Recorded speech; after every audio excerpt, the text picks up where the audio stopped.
Hi, and welcome. You're listening to the X22 Report. My name is Dave, and this is episode 689, and today's date is June 9th, 2015, and the title of this episode is, The U.S. Petrodollar is Dying. Behold the Birth of the PetroYuan. Let's get into the economic collapse news. Now, we understand out in Greece that the economy continually is getting worse as time goes on. It's not getting better whatsoever.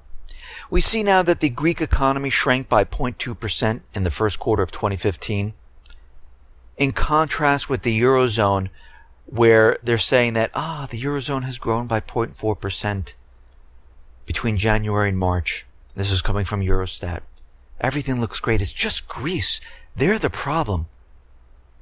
But when we look at the numbers, we see that they revised a lot of these numbers.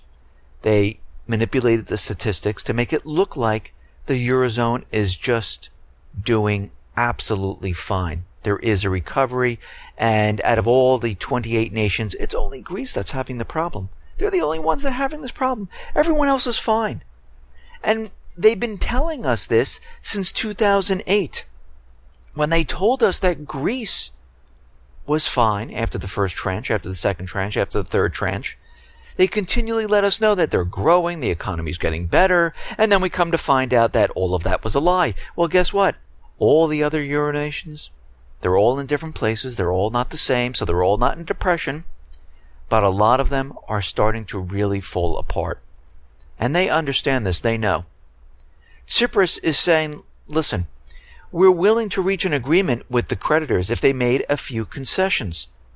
Of course, the concessions are that they don't want to implement austerity.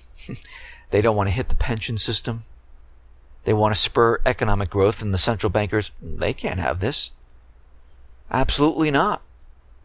Cyprus is saying that, listen, they have to acknowledge that their program has failed. It has not spurred economic growth in our country. And he's right. It hasn't. All it did was remove jobs and put the country into debt, and here they are today. 51.5% of Greeks worry about the potential Greek exit. Tsipras is saying that if Greece decides to exit the Eurozone, he's saying that the Eurozone will be torn apart if it's forced to leave the single currency. Yeah, because what's going to happen is other countries are going to look at this and say, you know what? Why don't we do the same thing? Because we see Greece growing now. They joined the BRICS, maybe they joined Russia, or they went out on their own and they created their own currency. But what we're seeing is growth. They wrote off all their odious debt, and it seems like they're recovering because they're making deals with other countries. Now, is this going to happen the second they leave the Eurozone? If they do, no. It will take a couple of months, just like Iceland. As soon as Iceland got rid of the central bankers, took control of the country, their economy started growing again. And now they're going to create their own currency, and they're not going to use the central bank for this. They're going to control it. And we can see at this point in time that when this does happen, it will rip the Eurozone apart, and they understand this. This is why the United States is out there and basically giving Greece warnings. Jack Lew, the Treasury Secretary, saying, listen, you need to come up with some type of deal. There's going to be repercussions from this. And he's not talking about the repercussions on Greece. He's talking about the rest of the private Western central bank countries. We see here in the United States, the only thing they can do at this point is keep the illusion that we're in a recovery, but we know we're not. We see the wholesale inventory ratio is at recessionary levels. It remains in negative territory. We're seeing all different signs that we are not in a recovery whatsoever. The Baltic Dry Index hovering at 610 right now. Very low. Prior years, it was 1,400, 1,200, 1,500 points. We're well below where it should be. We're at the point where it was when we collapsed in 2008. And we're holding steady. We see that real estate is falling apart, and now Hovnanian, a very big home builder, is admitting that things aren't as great as they seem. Hovnanian is saying they were too aggressive in producing homes on spec. Really? They're saying concessions on spec homes cut margins. Market feels a bit tentative. Traffic is drying up. The long-term outlook for real estate not good. Home builders plunge by 12% after they admitted all this. So they're not so optimistic anymore. And we knew this was coming. And you have to remember, they're saying this during the hot season for real estate. Usually the spring and summer is a very good time in real estate where people are saying, oh, it's warm. Everything's blooming. We can go out and purchase a house. We want to get in there before the school year. We want to be settled before the winter comes. And we're seeing that things are really starting to accelerate now and things are starting to fall apart. We see HSBC is saying, listen, we're not going to lay off 10, not 20. We're going to lay off anywhere between 25 and 50,000 people worldwide. That's 1 in 5 bankers in HSBC. Just think about this for a second. How many people this really is?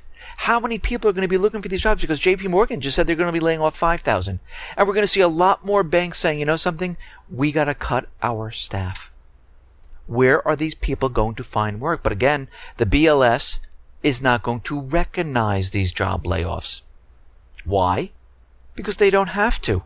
Because they cut that division because of the budget constraints back in 2013. They don't report on layoffs anymore. This is why you don't hear about it. This is why you only hear about the job gains. They don't really tell you about the job losses. We might have gained 200,000, but we lost 700,000. But they don't tell you that part. We see Peabody Energy is laying off 250 corporate workers. We're seeing a lot of companies not laying off, getting rid of the 2 or 3 or 10. It's in the hundreds or the thousands. And when you add them all up, this is a lot of people out of work. And we can see that this system is falling apart right in front of our eyes. This is what it looked like prior to October of 2008, when a lot of corporations decided to lay off people. 100 over here, 1,000 over there. But again, the Federal Reserve was out there telling us that everything was absolutely fine. They have it all contained. And we're starting to hear that too, that everything is fine. Everything is going perfectly. Everything is contained. Not to worry. There is no recession coming. There is no depression. There is no collapse. And this is what they normally say right before there is a collapse, because they're trying to make everyone believe that everything is fine. We see the BRIC system is out there saying that the BRIC countries should move toward a single trade and economic market, as well as looking to create and promote projects and tools for global economy control. In a difficult and rapidly changing international situation, the BRICS countries should stand together against all sorts of challenges, stimulate the vitality of their economies, and improve competitiveness. They see what's going on. They need to become as one. This is what they're saying at this time. They're saying we must strive for moving towards the creation of a single market in trade and economic cooperation, the creation of multi-level mechanisms of currency agreements, new infrastructure projects, and strengthening cooperation on the basis of the people's support. Because they know the private Western central banking system is falling apart. Eventually, it's going to collapse. They know this. Other countries know this.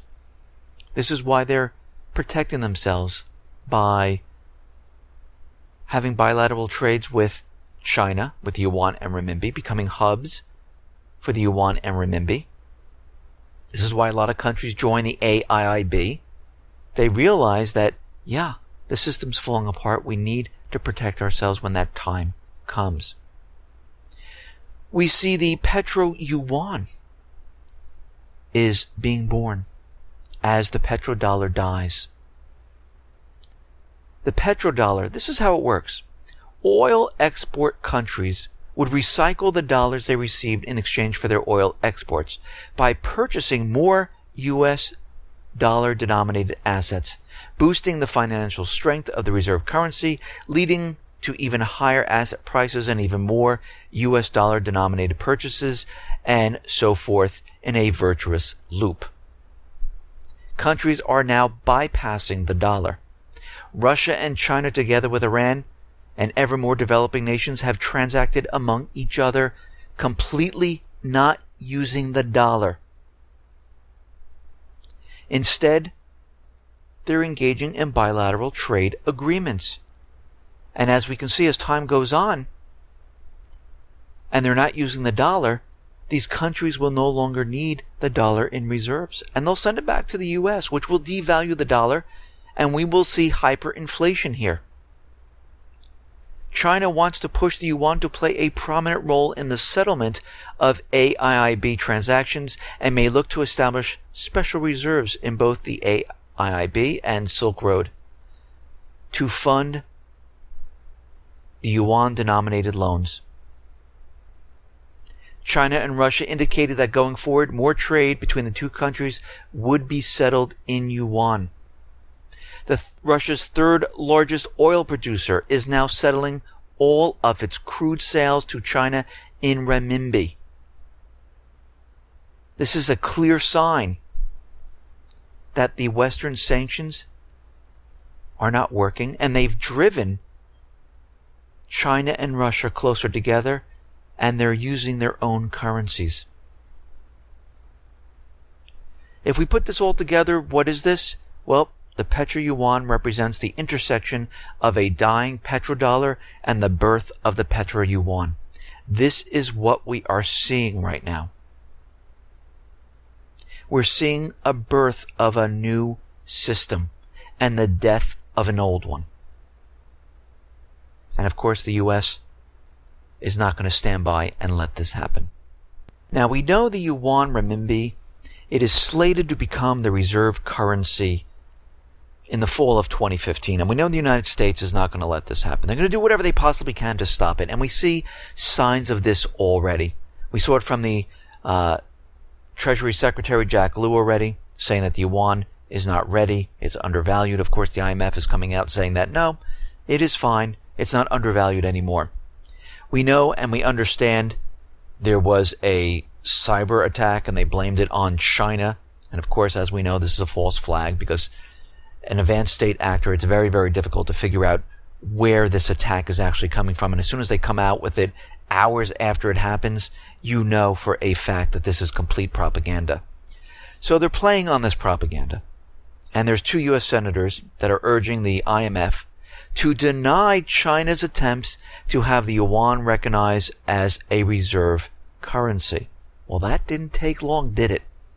Senators Charles Schumer and Lindsey Graham sent a letter on Tuesday to the IMF director, Christine Lagarde, pressing her not to admit the Chinese yuan into the club of reserve currencies. They pointed to the cyber attack that breached up to 4 million current and former U.S. federal employees. And of course, as we know, these attacks are always surface. They never really capture that much. A couple of names, phone numbers, maybe an address. But it doesn't really go deep. And this is how you know this is completely fake, phony, and false. And they're saying this was done by China. And they're saying because this was done, this is one of the reasons why it should not be put into the reserve status. And we'll have to see what the IMF comes up with. If they say, oh, you know something, this really is meaningless at this point in time. Or will they stick with the U.S. and say, okay, we'll put this off for a longer period of time. But the point is, the United States government central bankers, they will try to stop this from happening. And we're starting to see this already. Now, we understand the Obama administration signed a memorandum where it allows those people coming over the border to stay in the United States, illegal immigrants. And again, I have nothing wrong with people coming to the United States. I believe they should. but through the normal process, not just by jumping a fence and saying, okay, I'm legal now. Because we don't know if these are criminals, we don't know if they have diseases. When you come into a country, you're checked for disease, what's your background.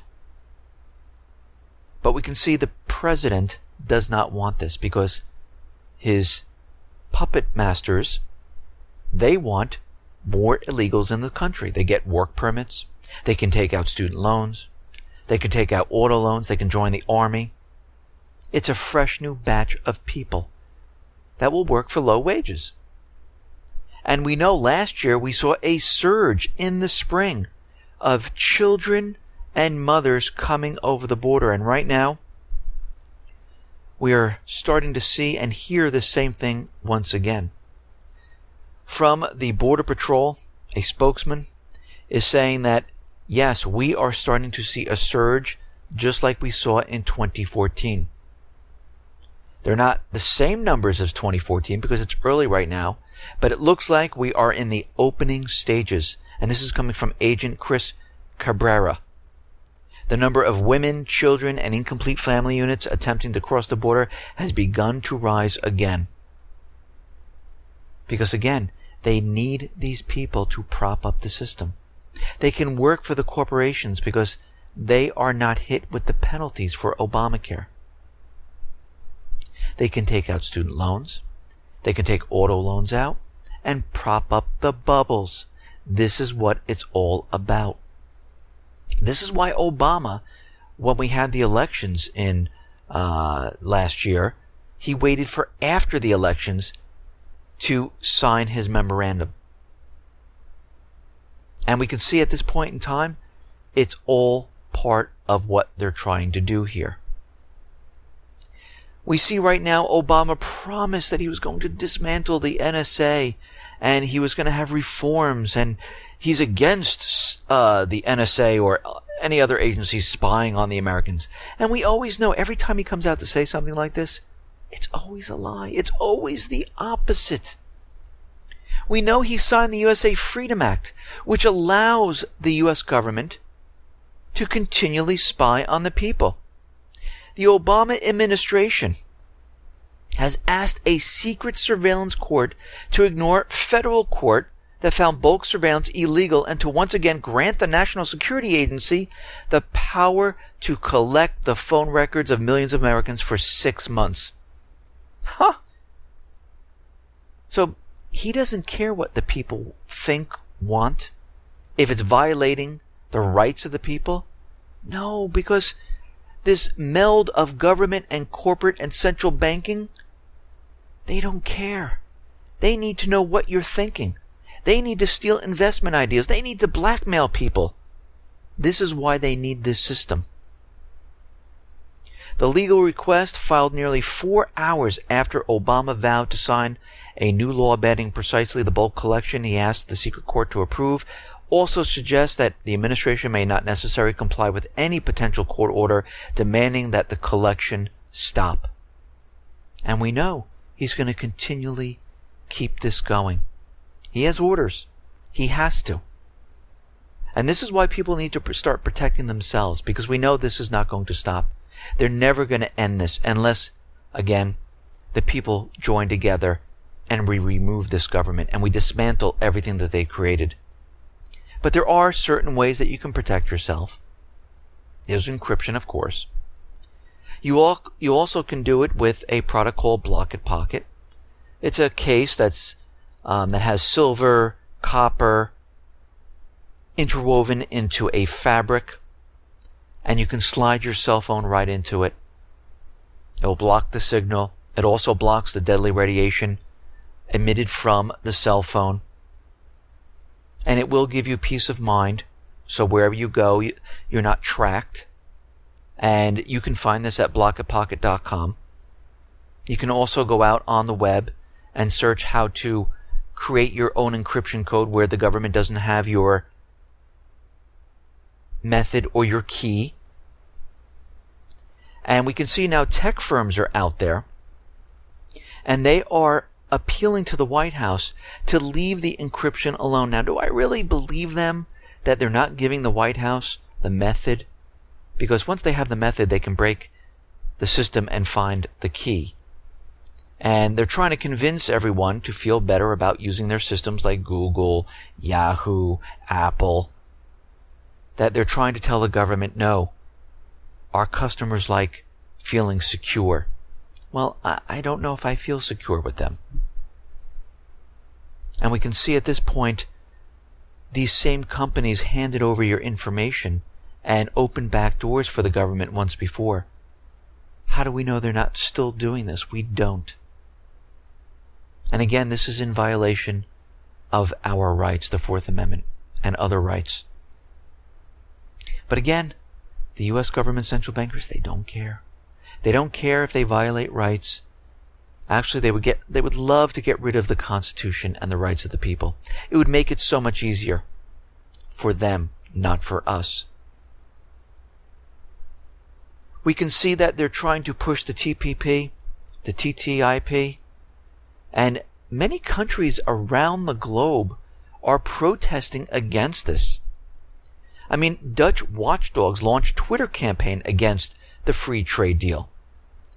They're saying that we do not want companies and the U.S. government to decide what our rules, laws, and standards should look like. Such things threaten our democracy. And this is coming from the Dutch watchdog group. They're saying over 2 million people have signed an online petition against the TTIP and a similar deal with Canada known as the Comprehensive Economic and Trade Agreement. So the people are out there telling the governments, we don't want this. But you know what the governments are doing? They're pushing it through. They want this. Their corporate masters want this. The central banking wants this. They want this to become one world. You can't tell the difference. All the laws, sovereignty of the countries, eliminated. It's all under the central bank corporate umbrella. This is what they're trying to accomplish at this time. And they're pushing very hard to do this.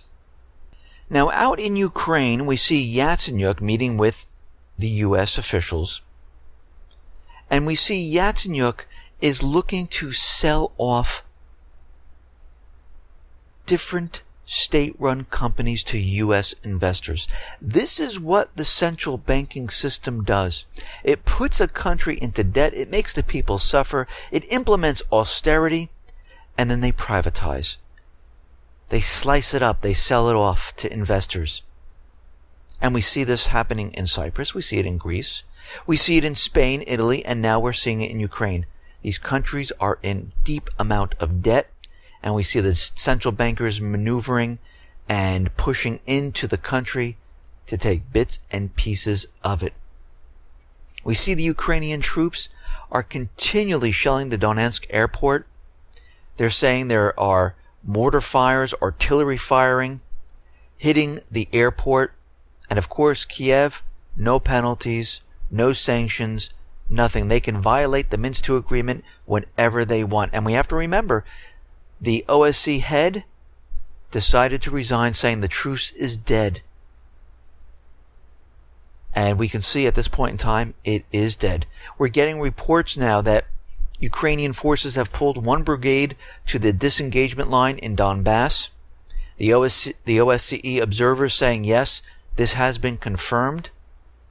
And they're saying that it's very hard to keep track of what Kiev is doing because they're moving their stuff all around. They'll move it away from this contact line, bring it to a different section. And they're continually doing this. We see a fuel depot blaze in Ukraine. And we're seeing that this might have been caused by arsonists or some type of sabotage, and they're investigating it right now. And I wouldn't be surprised if they tried to blame this on the southeastern people. And we can see this fire burned overnight, spread to 16 tanks. There were loud explosions. And it's under investigation at this point in time. Obama is urging the UK to comply with NATO military spending. He's telling Cameron to make sure that the United Kingdom keeps its military spending at the 2% level. This push for more military spending is aimed at keeping the European countries in line with the U.S. policy. What they're saying here is, keep up the spending because we're going to war soon. Because we need you to increase spending to keep the military assets, the troops coming in. They're worried that they won't do this. Europe doesn't want a war. They're trying to get out of these sanctions with Russia. They want to sell their agricultural goods back to Russia. Europe is hurting. And they admitted it. It's not hurting Russia. It's hurting Europe, the private Western Central Bank countries. In the Middle East, we see things really ramping up at this time. Yemen is still being bombed by Saudi Arabia. That has not let up. We understand the drone attacks in Yemen are increasing. We see there are Yemeni families now suing Obama because a lot of these drone attacks in the past have killed innocent people. One of them was 43-year-old Salem, worked as an imam and delivered sermons against Al-Qaeda and other terrorist groups. Waleed, 26, was his cousin and worked as a local traffic police officer, killed in a drone attack. Actually, if you're on the opposite side, who would you think is the terrorist? All of a sudden you hear these drones coming in and missiles being fired and you see your family being wiped out. Think about it. If that happened here in an apartment building in New York City where they say there's terrorists on the 4th floor and they hit the 6th floor to get the 4th floor terrorists, what would you think? What would the people of the United States think? They would think terrorists came into our country and they bombed a building. This is what the people are seeing all over the world. So who are the terrorists? Think about this. Yemeni's Hadi said that the negotiations are off with the Houthis. They're not abiding by our agreement. They need to lay down their arms. They need to surrender. And I need to be put back as president. And if they're not going to go along with this, talks are off. But this is how the talks usually go with the U.S. government central bankers. They deal in absolutes. They come in with preconditions saying, listen, this is the way it is. If you don't do it, we're done with the talks. They did it with Assad. The Geneva II talks were about Assad, you must step down. Assad, you must step down. He didn't go along with it. Talks were called off. The same thing's happening in Yemen. We see Libya, the elected parliament rejects UN unity government proposal. They don't want this. And we know for a fact this unity government is not going to work out whatsoever. The reason why the government in Tripoli was elected and the other government, the puppet regime, was thrown out was because they didn't want that government. They're not going to work together. They're trying to convince us that the Islamic State has seized power plants in Libya. This is all propaganda to build up to an invasion in all of these countries. They're trying to convince us that the Islamic State closes in on Libya's oil crescent. And if you noticed, they moved the central bank from Tripoli to Al-Baida. And in this area is where they produce 70% of the country's oil reserves. So what they're telling us is they're keeping control of this while the elected government in Libya, who's in Tripoli, doesn't have control of this. This is why they moved the central bank out of there. They're protecting the oil reserves and they're protecting the central bank. And they want to keep the oil flowing on the dollar. And this is what they're doing at this time. Obama right now is considering sending more troops to Iraq. It's only a matter of time. They can't get any traction on this authorization for war. They can't get the people to say, let's bring in ground troops. So he's going to send in more advisors to help boost the armed forces in Iraq. What they really want to do is send in tens of thousands of troops to march into Syria once the Islamic State, the proxy army of the United States government, overthrows Assad so they can take over Syria. Now, when the Islamic State eventually makes its move to take over and remove Assad, will the U.S. government come in and say, oh, no, we have to remove the Islamic State and put Assad back in power? No. They're going to make up some type of excuse why he cannot come back into power. Because this is their goal, period. We see when the Congress and Obama pushed the USA Freedom Act, which was signed by Obama last week, there was a section which will let the United States complete ratification of 2 long-stalled treaties aimed at preventing nuclear terrorism. Now, this is very interesting, because one treaty is the International Convention of the Suppression of Acts of Nuclear Terrorism, which took effect in 2007. Countries which signed the treaty pledged to pass laws to criminalize certain nuclear terrorist actions and punish individuals who illegally possess or use radioactive or nuclear materials and devices or damage nuclear facilities. George W. Bush signed the treaty in 2005, and the Senate ratified it in 2008. But it was not until last week that the Senate approved the necessary legislation to allow enforcement of the treaty. Last week's passage of the surveillance bill will also let the United States complete ratification of the 2005 amendment to the 1980 Convention of the Physical Protection of Nuclear Material. The original treaty called for securing nuclear material during international transport. But by the 90s, it became clear that the treaty would not be enough to prevent nuclear terrorism because nuclear material had already spread across the globe. The 2005 amendment requires nations to place standards to protect nuclear materials while it is stored and transported domestically, and take criminal action against people who try to steal, smuggle, or damage nuclear materials and facilities. And while this law was passed, we have Israel testing dirty nuclear weapons. Now, is this being done all at the same time a coincidence? Most likely not, because we understand in California and Michigan there were dirty bomb exercises there. So this is very interesting that they're testing this. Now, these dirty bombs really don't do much. When they explode, they send out enough radioactive material that is found in an X-ray machine. It's more of a scare type of tactic than anything else.